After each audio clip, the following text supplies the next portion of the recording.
Imagine you are standing right in the middle of a forest. Okay.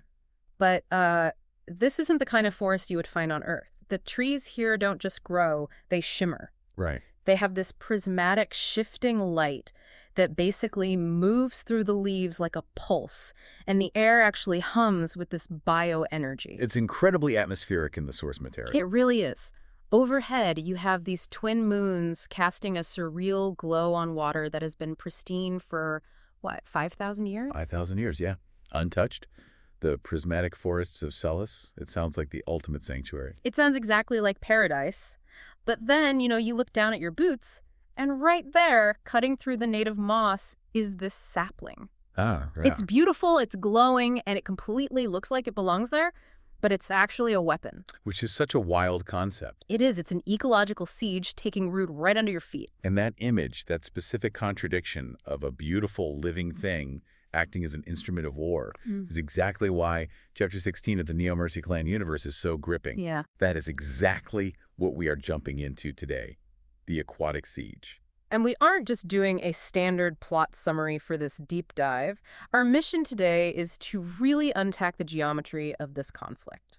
Because on the surface, it just looks like a standard sci-fi turf war, right? Right. You have the Aliri, the Guardians of the Forest, versus the Tesorian clan, who are these desperate colonizers.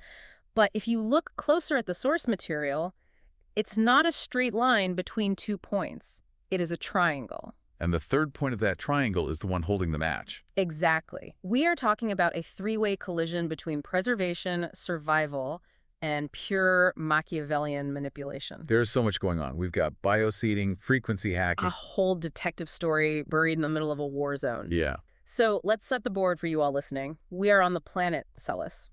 Who exactly are the locals? The locals are the Aliri. And to really understand them, you have to look at their leader, Zenoria. In the character profiles, he is described as a figure of harmony. But I think it's really important to clarify what that actually means in this universe. Kate, it's not what you'd expect. No, it's not just holding hands and singing songs. It is a rigid, almost mathematical adherence to ecological balance. Yeah, reading through the notes on Zenoria, he strikes me as almost, well, stubborn. Like he truly believes the ecosystem is a closed loop. Exactly. If you pull one thread, the whole tapestry unravels. So when he sees these Tesorian saplings, he doesn't see agriculture. He sees trespass. Precisely. To Zenoria, the land isn't property that can just be divided up. It's a living entity to be maintained. But then, and this is where it gets complicated, you have the opposing force. Seora. Right, Seora, the leader of the Tesorian clan. And this is where the moral gray area really opens up for the reader. Seora isn't some cartoon villain twirling a mustache. No, he's a leader with a gun to his head. Because his home planet, Tun, is basically on life support. Right. Tun is facing a planetary drought. The wetlands are completely drying up. The crops are failing. So Seora looks at the nutrient-dense lakes of Celis, and he doesn't see a holy site. He sees a grocery store. Exactly. He sees the only way his people survive the next cycle. That's the desperation driver. There is a line in the briefing where Seora dismisses Zenoria's concerns. He calls them outdated notions of isolation. Outdated notions of isolation. Yeah. And honestly, from his perspective, you can kind of get it. I mean, if my family was starving and my neighbor had a swimming pool full of nutrients that he wasn't quote-unquote using in the way I needed, I might get pretty aggressive too. It is the classic clash of worldviews. You have an immovable object, Zenoria's religious preservation meeting an unstoppable force, Seora's existential desperation. And usually that alone is enough for a war. It is, but in this case, the friction is being artificially amplified. Which brings us to the third player, Kelash of Vicentra. The man with the perfect suit and the absolute worst intentions. He is introduced as a neutral mediator. And I feel like in this universe, anytime someone claims to be neutral, you should probably check your pockets. That would be a very wise reflex. Kelash's role is fascinating because he weaponizes the very concept of diplomacy. How so? Well, he arrives on Celis, proposing a limited agricultural exchange. On paper, it sounds incredibly reasonable. Sure. He essentially says, Seora, you need food. Zenoria, you need security. Why don't we set up a regulated zone where the Tesorians can farm a little bit and the Aliri can monitor it? It's the classic, why can't we all just get along argument. It makes him look like the only adult in the room. Exactly. While Zenoria and Seora look like squabbling children, It completely lowers everyone's guard. But the deep dive into the comms logs reveals the reality of what he's doing. Yes. While Kelash is shaking hands in the daylight, he is whispering in the dark. He creates this scenario where both sides feel like they're being totally reasonable. While simultaneously feeling the other side as being completely impossible. Let's talk about the specific mechanics of the conflict, though, because the source material gets pretty technical here. The bioseeding that the Tessorians are doing, it's not just planting corn, is it? Far from it. This is highly aggressive terraforming tech. The saplings are genetically engineered to be hyperabsorbent. Okay. Their root systems don't just sit in the soil. They actively rewrite the chemical composition of the ground to match the biosphere of ton. So it's an invasion at a cellular level. It really is. If you plant enough of them, Cellus stops being Cellus. It starts becoming a copy of ton. Which is why Zenoria calls it an ecological siege. It's slow, it's quiet, but it is total conquest. Which brings us to the first major failure of diplomacy, the summit. Oh, the visuals here are stunning. Unbelievable. They meet in this floating crystalline dome above the water. It's supposed to be this transparent, open place for peace, but the vibes are just absolutely awful. The tension is incredibly thick. You have Zenoria literally imploring Seora to stop the bioseeding. He's bringing up charts showing soil degradation. And Seora is just cold. Freezing. He's checking his datapad, acting bored.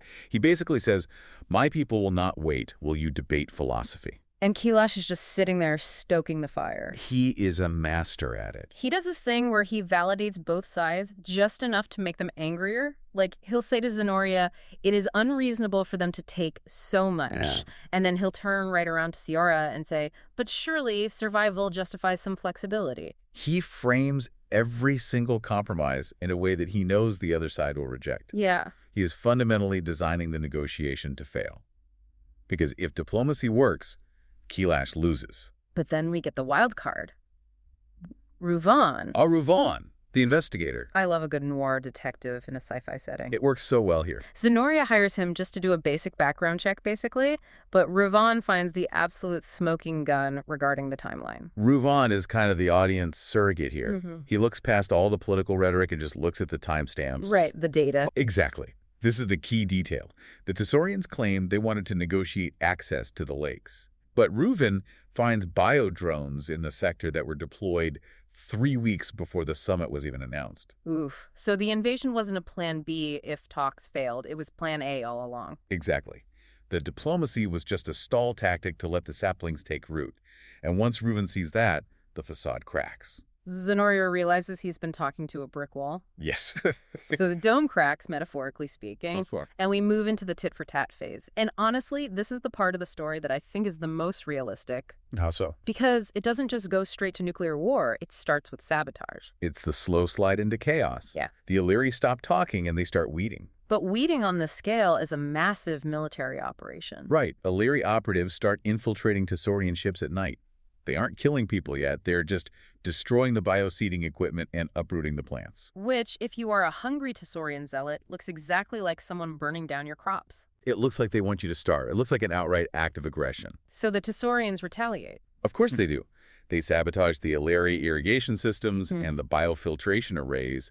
But, and here's the genius of the narrative, they blame rogue factions. Oh, plausible deniability, the oldest trick in the book. All right, they say, oh, that wasn't the official army, just some extremists. We're so sorry. We didn't order the attack, but we aren't exactly arresting the guys who did it either. Precisely. It creates this gray zone where war hasn't technically been declared, but everything is breaking. Trust is eroding by the hour. And while everyone is distracted by the sabotage, Ruvan is back in the data mines looking at the orchestration of chaos. This is the part that really hooked me. Yeah, Ruvan does a frequency analysis on the sabotage orders. Walk us through this, because it gets a bit technical in the notes, but it's crucial to understanding how Kelash actually pulled this off. Okay, so every military transmission in this universe has a digital fingerprint, an encryption signature. Ruvan notices a pattern in the interference. He looks at the orders sending the Tessorian saboteurs out, and he looks at the anonymous tips that are warning the Aliri about those very same saboteurs. And let me guess, they match. They are using the exact same carrier wave. Wow. Ruvan realizes that Kelash isn't just mediating. He is puppeteering the fleets. He's telling the Aliri, the Tesorians are mobilizing, you need to strike first. And simultaneously, he's telling the Tesorians, the Aliri are mining the harbor, you need to defend yourselves. He is playing battleship with both sides of the board. He really is. But we have to ask the big question here, why? War is usually bad for business, it disrupts trade routes, it destroys infrastructure. Why does Ceora want these two civilizations to burn each other down? That's the question that stumped me too, until I looked at the economic profile of Ceora in the appendix. They don't sell weapons, they don't sell food. Okay, what do they sell? Ceora specializes in purification technologies and resource reclamation. Oh. Oh, yes. Think about it. If Celis remains a pristine paradise, they don't need water filters. Right. If Tun solves its drought naturally by sharing resources, they don't need reclamation tech. Kelash needs the environment to fail. He needs the prismatic forests to be polluted so he can sell the cleanup solution. Exactly. That is cynical on a level that actually hurts. He's not conquering the land. He's creating a market. He's breaking their legs so he can sell them crutches. That is the perfect analogy, and Zenoria realizes this too late. There's that heartbreaking line in his private log. He plays us like puppets. He realizes the war isn't about ideology or survival anymore. It's a marketing campaign for Ceora's tech. So the betrayal is finally exposed. Reuven has the data. Zenoria knows. Zenoria is suspicious. This should be the moment in the movie where everyone stops fighting and teams up to get the bad guy. You hope so. Yeah. But the NeoMercy universe is brutal. It understands alien nature. Momentum is a very real thing. You can't just turn off a war once the blood is up. We reach the flashpoint. A Tesorian vessel gets destroyed near the border, likely by Kelash's interference to ensure no one backs down, and Seora snaps. He declares the prismatic forests a Tori agricultural zone, which is an annexation. That is total war. It is. And despite this, Zenoria tries one last time, the second summit. But look at the difference in setting this time. Right. The first one was in that floating crystal dome. This one is in the ruined council chamber. There's literal debris on the floor. The symbolism is incredibly heavy. And Reuven walks in. He's got the hollow transmitter. He plays the audio clip he intercepted. It's Kelash's voice, clear as day. I only accelerated what was inevitable. That is such a villain line. I didn't kill them. I just handed them the knives. It's his defense mechanism. He truly believes that conflict is the natural state of the universe. And he's just an accelerator. Wow. Seora hears this, and for a second, the rage shifts. He realizes he's been played. He lunges at Kelash, physically attacks him right there. But Kelash is prepared. He doesn't pull a gun. He pulls a sci-fi trick. Displacement energy. Right. It's a personal teleportation unit. He doesn't even fight. He just vanishes. He blips out of existence and heads back to the safety of Ceora. Leaving Zenoria and Seora just standing there in the ruins? The bad guy got away. So do they stop? Does Seora say, my bad, let's go home? No. And this is the real tragedy of the deep dive. The fleets are already launched. The bio-drones are already programmed. The anger in the population is at a boiling point. Zenoria looks at Seora and says, there is no stopping this. That is the most gut-wrenching part. The truth didn't set them free. It just made them watch the disaster with totally clear eyes. The war begins in earnest. Yep. The Tesorians deploy the bioseeding drones en masse. It's an invasion of weeds. These plants grow in seconds, completely choking out the native flora. And the Aliri, the Guardians of Harmony, they basically have to burn their own home to save it. Yes. The imagery in the source material of the water forests on fire, how does that even work? It's water. It's horrific chemistry. The invasive saplings release bioluminescent gases as a defense mechanism. The Aliri use precision lasers to ignite those gases. Oh. So you have the surface of the water literally burning with multicolored fire. It signifies the total collapse of the natural order. It is absolute chaos. Which finally brings us to the confrontation on the battlefield, the actual price of expansion. Zenoria and Seora meet amidst the smoke. Zenoria, who spent his entire life preaching peace, is holding a thermal blade. His character arc is complete, but it's a descent. He realizes that words have a limit. And Seora, does he get his farm? Does he get the resources to save Tun? He gets nothing. The war destroys the very ecosystem he was trying to capture. The lakes are polluted by the debris of war. The soil is scorched and completely useless for agriculture. It ends in a fragile stalemate. So let's tally the score here. The Aliri. Devastated. They're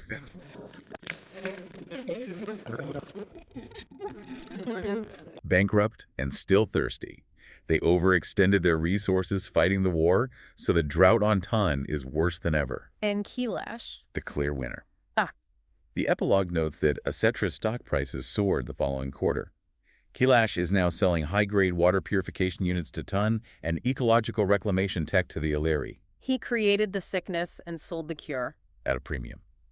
And he is viewed back home as a genius businessman. That makes me so angry. It is the ultimate injustice. What happens to Ruvan? I feel like he's the only one with a moral compass left at this point. Ruvan is severely disillusioned. He survives, but he leaves Celis. He vows to return to Drayson to expose the broader galactic powers. Good for him. He realizes this wasn't just about one guy named Kelash. It's about a massive system that allows and rewards this kind of manipulation. He is shifting from a detective to a full-blown whistleblower. And Zenoria is left with the ashes. There's that final quote, "We will rebuild, but we will never forget." That quote gave me chills. It sounds like resilience, but it is actually a warning. The innocence of the Aliri is gone. They will rebuild, but they will be harder. They will be warier. The next time a ship lands, they might just shoot first. So, pulling back from the narrative for you all listening, what are we supposed to take away from the Aquatic siege? Because frankly, it's a huge bummer. It's a tragedy where the bad guy wins. It is a tragedy, but a necessary one, I think. The core takeaway is the danger of the false binary. The false binary. Right. Seora thought it was us or them. Zenoria thought it was nature or technology. They were so locked into looking at each other that they completely failed to see the third party manipulating the board. It really is a lesson in lateral thinking. When you are in a conflict, don't just look at the person shouting at you. Look at the person whispering in the corner. Exactly. In any complex system, whether it's galactic politics or something much closer to home, always look for the feedback loops. Who benefits from the disruption? And if the answer is the mediator, run. Run fast. And maybe check your transmission frequencies while you're at it. Indeed. You know, that opening image of the beautiful sapling acting as a weapon? It really is the perfect metaphor for this whole deep dive. Nothing was what it appeared to be. No. The diplomat had to become a soldier. The desperate leader destroyed his own prize. And the neutral friend was the deadliest enemy of all. It's a story of total inversion. And the source material ends with a very ominous line. The galaxy is still burning. Meaning this was just one spark. Exactly. Well, Ruvan certainly has a lot of work to do. He certainly does. Well, that wraps up our deep dive into the Aquatic siege. It's heavy, it's complex, but it is such a powerful look at the mechanics of betrayal. It really forces us to question the solutions we are offered. And that is the exact thought we want to leave you with today. We talked a lot about the third hand. In your own consumption of news or history, who are the neutral parties? Right. And more importantly, are they handing you a fire extinguisher for a fire they helped start? Sometimes the solution is just the second half of the problem. Keep your eyes open, stay curious, and we will catch you on the next deep dive. Goodbye.